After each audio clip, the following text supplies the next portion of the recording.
floor to His Excellency Bruno Eduardo Rodriguez Parrilla, the Minister of Foreign Affairs of the Republic of Cuba, to introduce the draft resolution A/78/L5.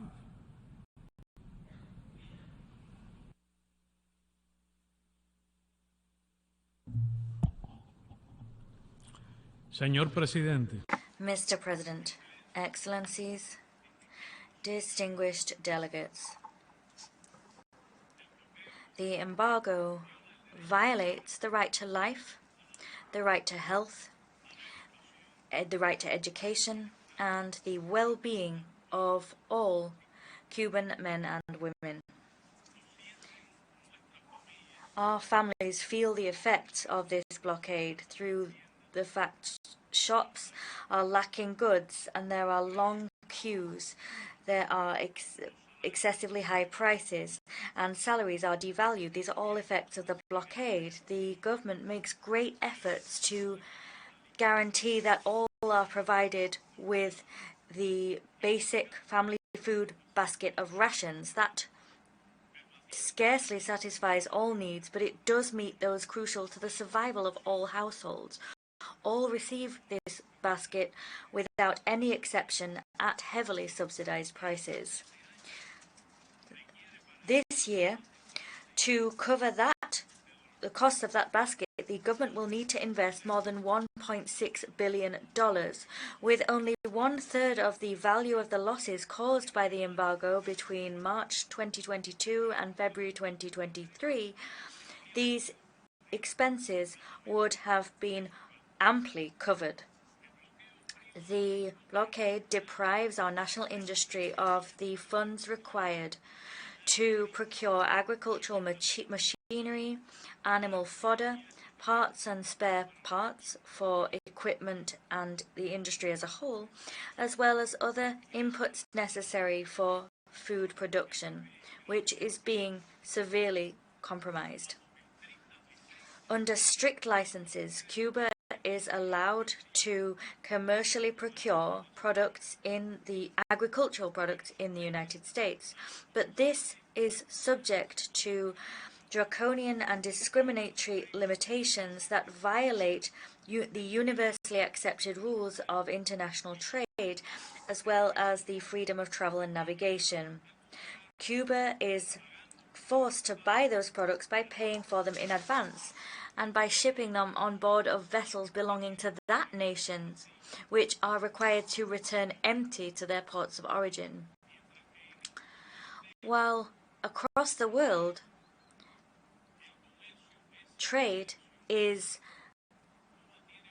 a two-way operation. It flows in two directions. Cuba is prevented from exporting to the United States and cannot access credit, be these from private institutions or granted by multilateral financial institutions. Cuban families suffer blackouts, which at times have been overwhelming. Where the energy and mining sector is concerned, the damage over the last year exceed $491 million. The primary source of those losses lies in the national electricity sector.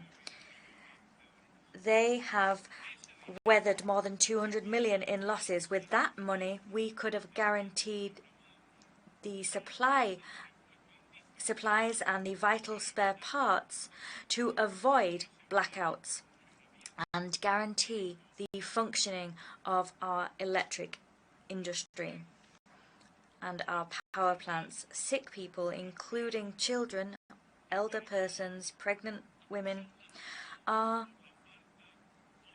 damaged by the lack or choppy supply of medicines and doctors. They are deprived from chemotherapy and treatment for heart disease, and people face difficulties on a daily basis to acquire in time insulin, antibiotics, painkillers, hypertensive medication, and other primary medications.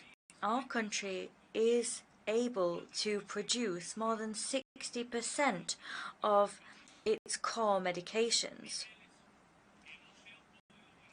These levels of production have not been able to be guaranteed during this period in which we've seen the blockade ratcheted up because of the cunning blow dealt to our finance sector. Cuba is prevented from buying from US companies and their subsidiaries in third countries equipment, technologies, medical devices, and end-use pharmaceuticals. Therefore, our country is forced to acquire them at exorbitant prices by way of intermediaries or to replace them with less effective generic drugs, and this is even true for newborns and sick children. With the consent from the family duly obtained, I will now share with you, with deep sorrow, the situation facing Maria, a Cuban girl of only 6 years old. She had to undergo surgery for the partial removal of an intracranial grade 4 tumor. She has received the alternative chemotherapy treatment required to shrink the tumor, but it was impossible to treat her with lomustine, a US manufactured drug which Cuba cannot access due to the blockade. This and other medications are first-line treatments for these high-grade tumors, and the tumors that affect the central nervous system, but lomustine is the most effective treatment among them, and Cuba cannot access it. Right now, this young patient is in relapse and is now being subject to a so-called rescue chemotherapy treatment. For her, as for other Cuban children, the blockade continues to mark the difference between life and death. Yadier and Abel are two 14-year-old teenagers. They suffer from cerebral palsy. This condition causes spasticity that impairs their motor function and causes involuntary movements which they cannot control, and that makes their everyday life difficult. The dedication of their teachers and of the other professionals who have supported them over all these years has allowed these teenagers to recover their motor, intellectual, and communication skills as far as possible, and they have been fully integrated into society. However, how different could the lives of Yadier and Ebil have been if Cuba were not prevented from directly acquiring on the US market the type A botulinum toxin, an injectable drug that would prevent their spasms? It has encouraging results in this type of patients. As occurs in many other similar cases, these teenagers became direct victims of the merciless harassment of Cuba. The US government is lying when it asserts that the blockade does not prevent access to medicines or medical equipment. At the most difficult points of the COVID-19 pandemic, when cases peaked and our intensive care units were overcrowded and exceeding capacity, Cuba was not allowed to import ventilators on the pretext that European companies supplying those machines were subsidiaries of US companies. That fact is without a doubt a cruel and inhumane act and a gross violation of the rules of commerce and international law. Cuba, therefore, had to develop its national production of ventilators using prototypes it itself had developed. The extreme cruelty of the blockade was laid brutally bare when our main medical oxygen plant went out of order, when the number of COVID-19 cases in our country was peaking. The two US companies tried to supply medical oxygen to Cuba, and that demonstrated that there was the need for the US government to grant a special license for that transaction, even during the pandemic. Cuba also has evidence proving the machinations of the US government designed to prevent companies of two Latin American countries from selling medical oxygen to our country. The blockade created difficulties with and delayed the import and arrival in Cuba of other inputs and medical equipment vital to tackle the COVID-19 virus, and vital particularly for scaling up the production of Cuban vaccines. During the pandemic, the US government applied temporary humanitarian exemptions to countries that are victims of its unilateral coercive measures and other sanctions. I ask you now, why was Cuba excluded from that temporary humanitarian relief? The truth is that the US government opportunistically used COVID-19 as an ally in its hostile policy against Cuba. The blockade constitutes a crime of genocide in accordance with the Convention for the Prevention and Punishment of this offence, as clearly established under Articles 2b and c. The wicked decision to ratchet up the blockade to unprecedented levels at that particular time during the pandemic, and to take advantage of the global economic crisis resulting from the pandemic to promote destabilization in the country, clearly reveals the profoundly cruel and inhumane nature of that policy. The feat of saving and preserving the lives of our compatriots under such difficult circumstances was only made possible by the efforts deployed by the government and all of our people over decades to build a robust health and science system. This system is profoundly humanist in vocation. It's high quality and accessible to all Cuban men and women at no cost. Despite the fact that caring for human beings has been and will continue to be the highest priority of the Cuban government, it cannot be denied that the blockade is having a huge impact on the quality of life and services offered to the people.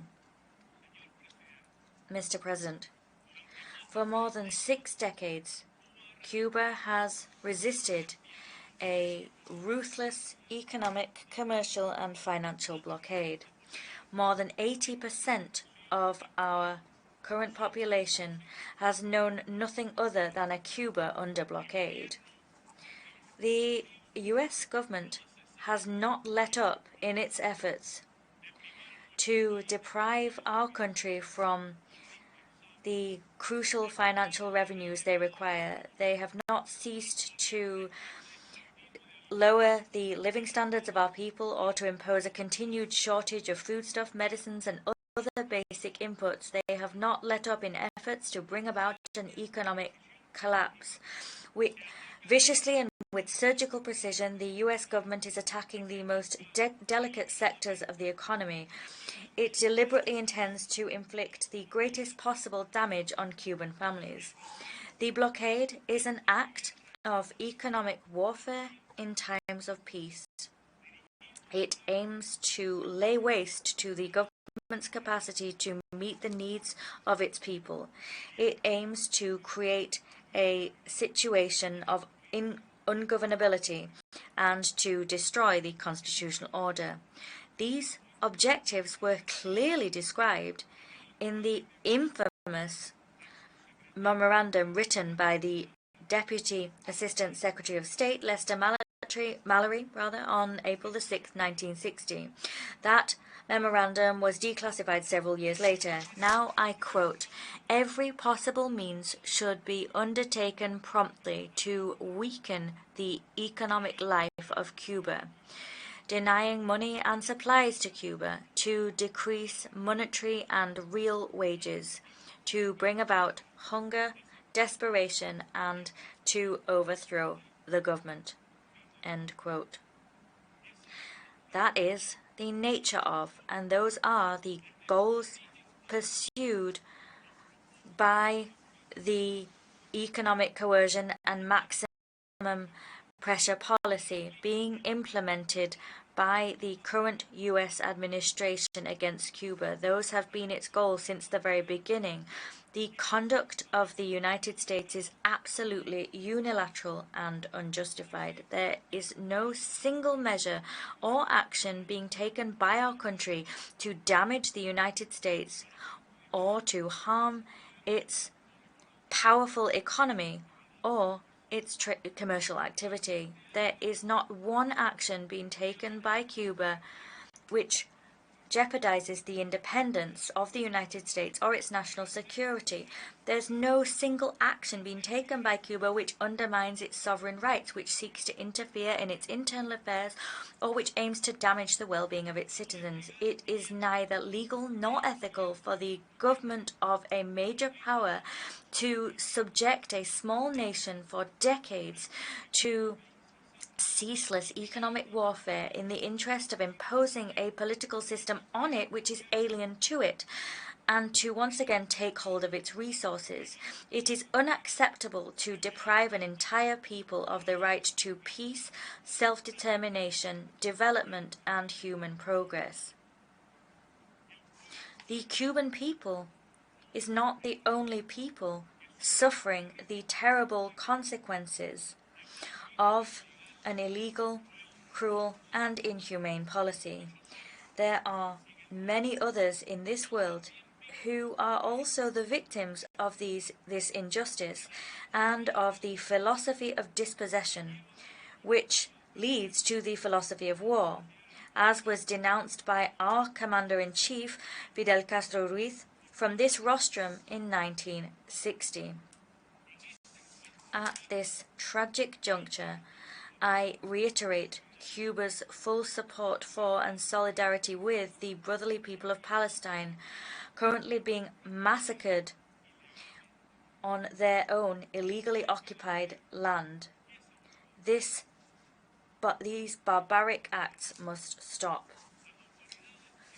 The U.S. authorities have tried to sow the idea that the Cuban government is ineffective and that our system is failing.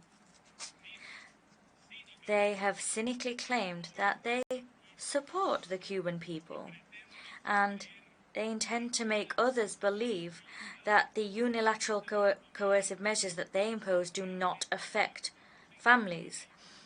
They intend to make people believe that they're not a significant factor in the difficulties faced by Cuba's national economy. It is clear that the blockade is not responsible for all the problems today facing our country. That has been stated by President Miguel Díaz-Canel. But anyone denying its very serious effects or failing to recognize that it is the main cause of the deprivation, scarcity, and hardships suffered by the Cuban families would be failing to tell the truth. Those who deny that the blockade is a massive, flagrant, and systematic violation of the human rights of our people, as well as the biggest obstacle to our development, would be lying. Let us look at facts and review some data. Between March 1st, 2022 and February 28th this year, the damage caused by the blockade have been estimated by conservative calculations to stand at $4.867 billion. That figure accounts for damages that are higher than $405 million a month, and that equates to more than $13 million in loss a day. Had the blockade not existed, Cuba's GDP would have grown by 9% in 2022. At current prices, the accumulated effects of the blockade after more than 60 years now surpass $159 billion. If we base these calculations on the value of gold, the figure amounts to some $1,337 billion. These are figures extraordinary for any economy in the world, and even more extraordinary for a small island developing nation such as ours. What would Cuba be like today if it had been able to use these resources? As of the second half of 2019, the U.S. government has strengthened the siege around our country to an extreme measure. It's more perverse and harmful. It's adopted wartime measures to try to prevent fuel supplies for arriving in Cuba. It strengthened the attacks against Cuba's international medical cooperation. It's increased the persecution of Cuba's commercial and financial transactions in other markets, and it's tried to threaten investors and commercial entities in the third countries with the extraterritorial implementation of Title III of the Helms-Burton Act. There is also a list of Cuban restricted entities which affect most of our companies. And curiously, there's a list of prohibited accommodations among many other prohibitions and restrictions. In a globalized international economy, it's not just absurd, but it's also criminal to continue to prohibit the export to Cuba of articles manufactured in any country containing at least 10% of U.S. components, and also to prevent the import into the United States of products manufactured in third countries if they contain some raw materials, intangible or components that come from Cuba. What would have happened to other economies, including in rich countries, if they had been subjected to similar conditions? Mr. President, the United States is strengthening its mechanisms to harass Cuba in the banking and financial sectors. It maintains the prohibition to use American dollars and the ceaseless and obsessive tracking of financial and commercial transactions in other currencies in areas such as trade and investments. The persecution has been further strengthened after the arbitrary inclusion of Cuba in the State Department's unilateral list of countries that allegedly sponsor terrorism. This was a lethal measure imposed by the former Republican administration only 9 days before leaving the White House. The current president could have amended that just tomorrow with a signature. The U.S. government is lying and is severely hampering international efforts to combat terrorism when it accuses Cuba, without any grounds for doing so, of being a country that sponsors that scourge.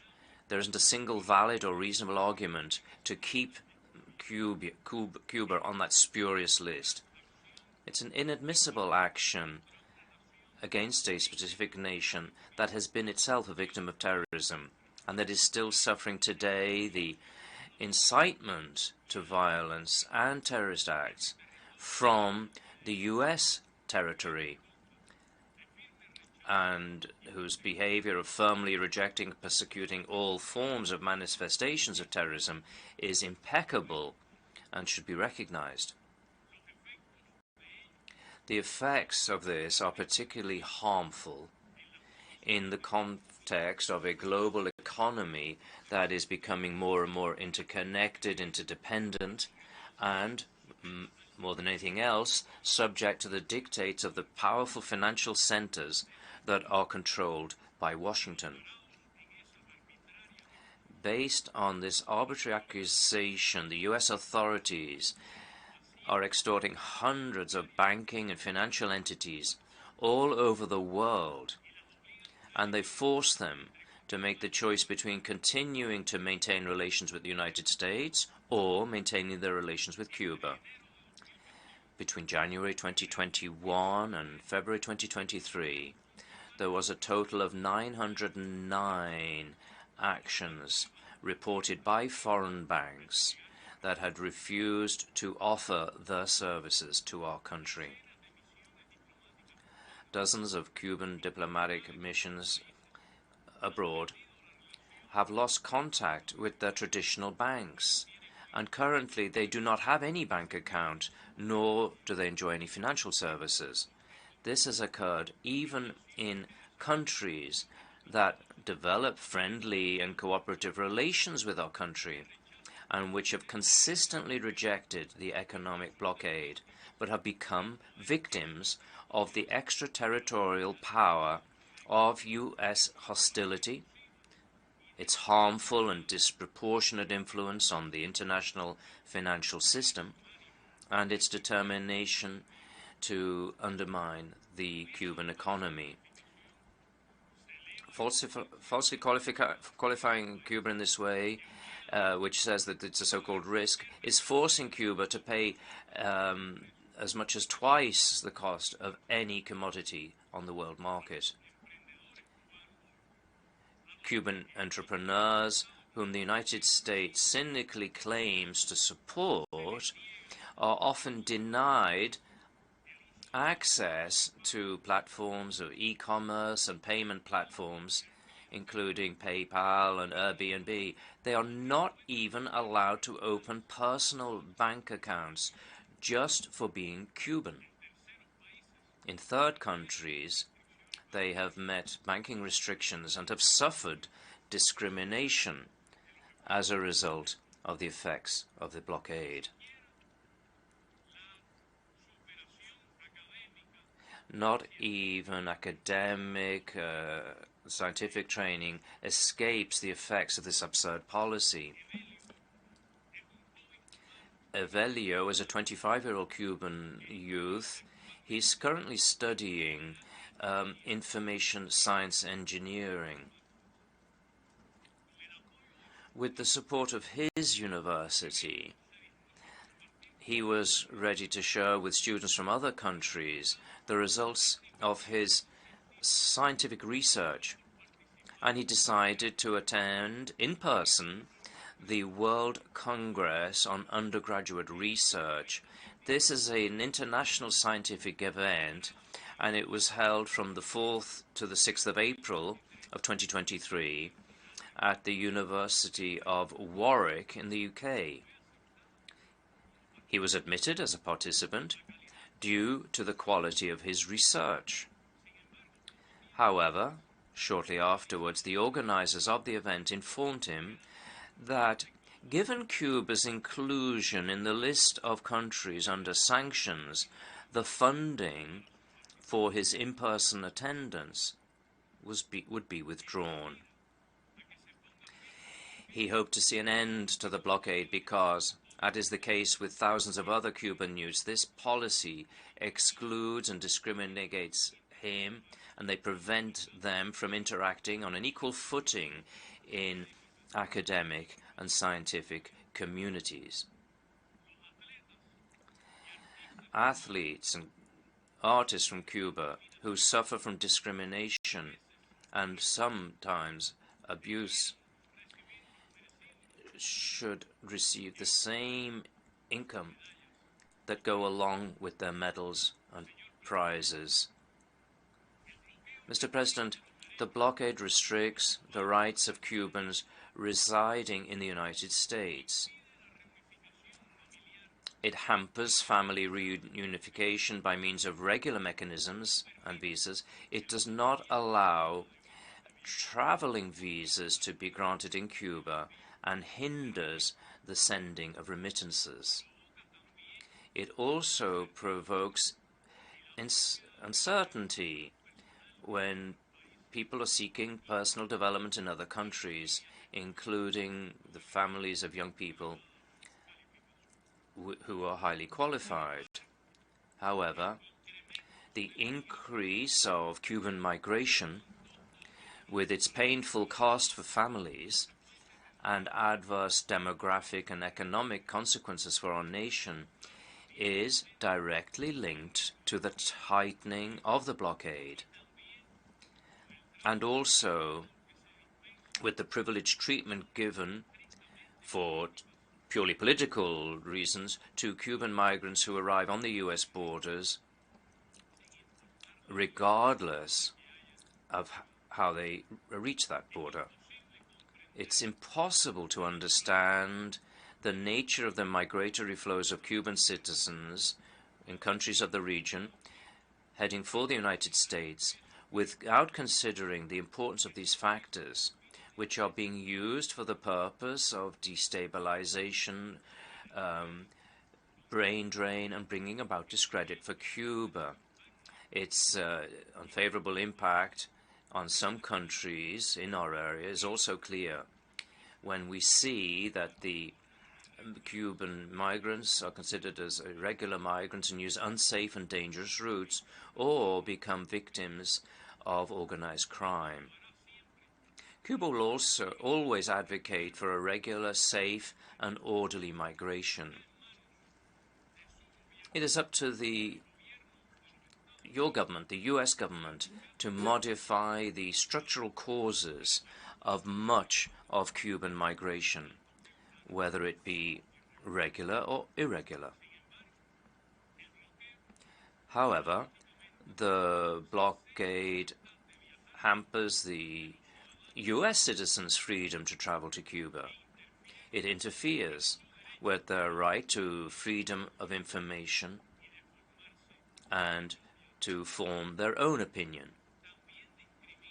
It also discriminates against, intimidates, and deprives the automated visa system, known as ESTA, to citizens from other countries who enjoy that privilege simply because they had visited Cuba.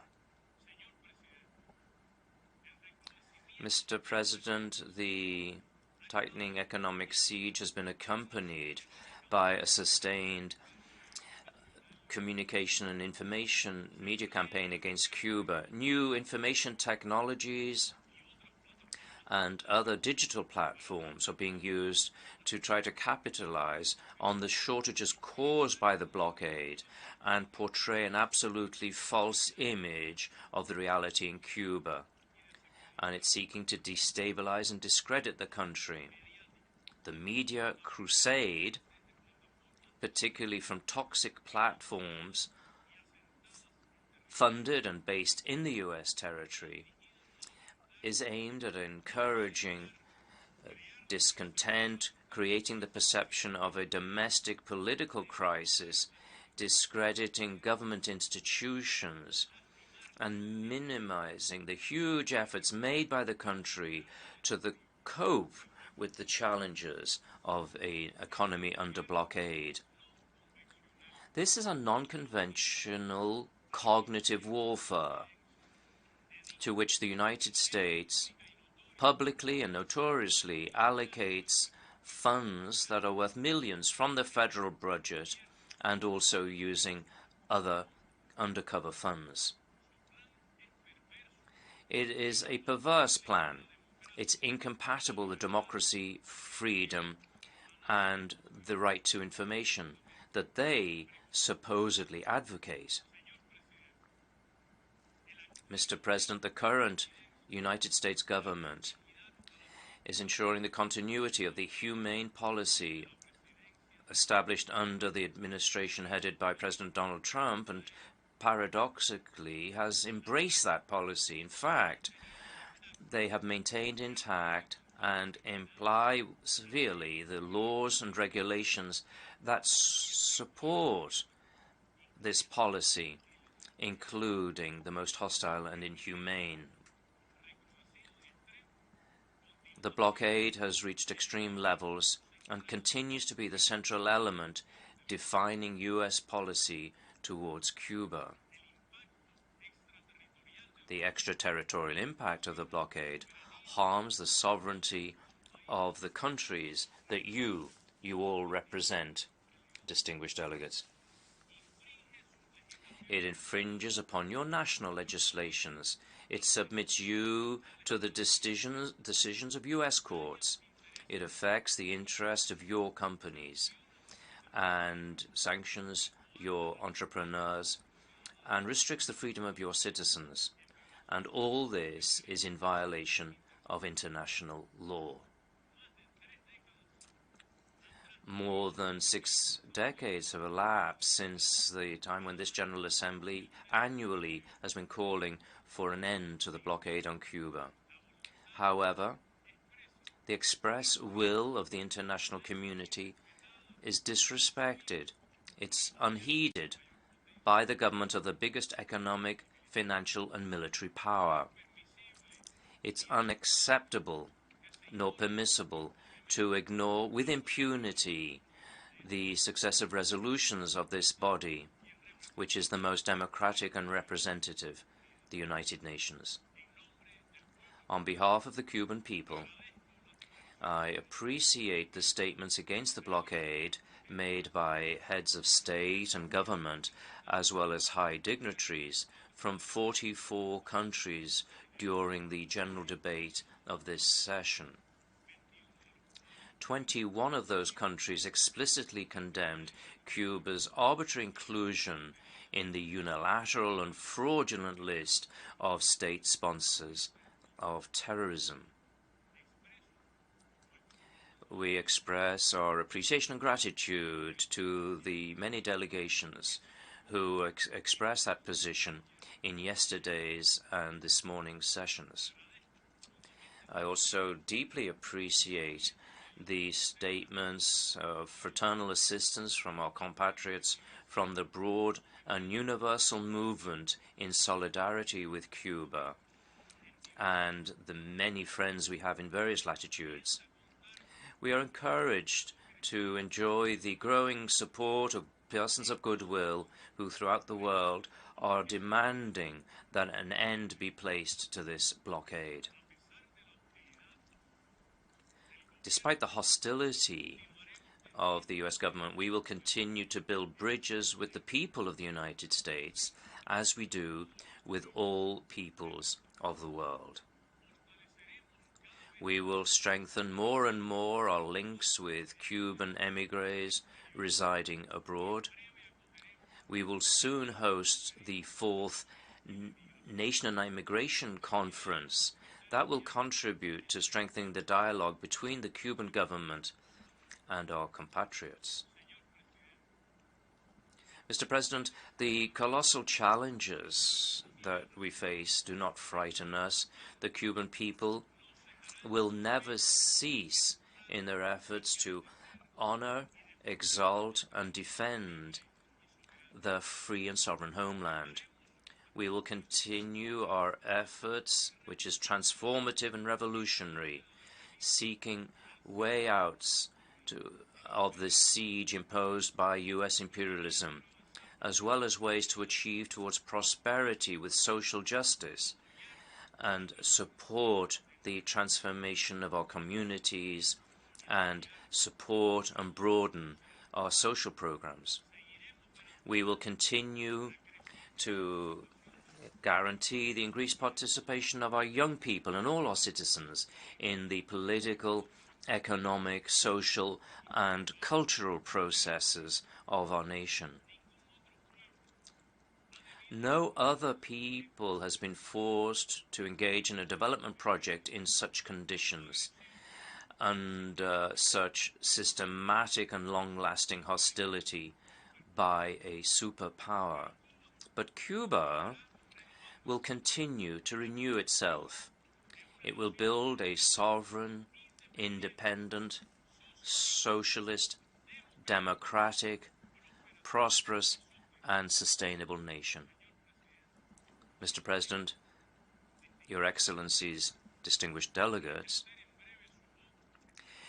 in short, upon exercising your vote, you will not just be deciding a matter of vital interest for Cuba and each Cuban family.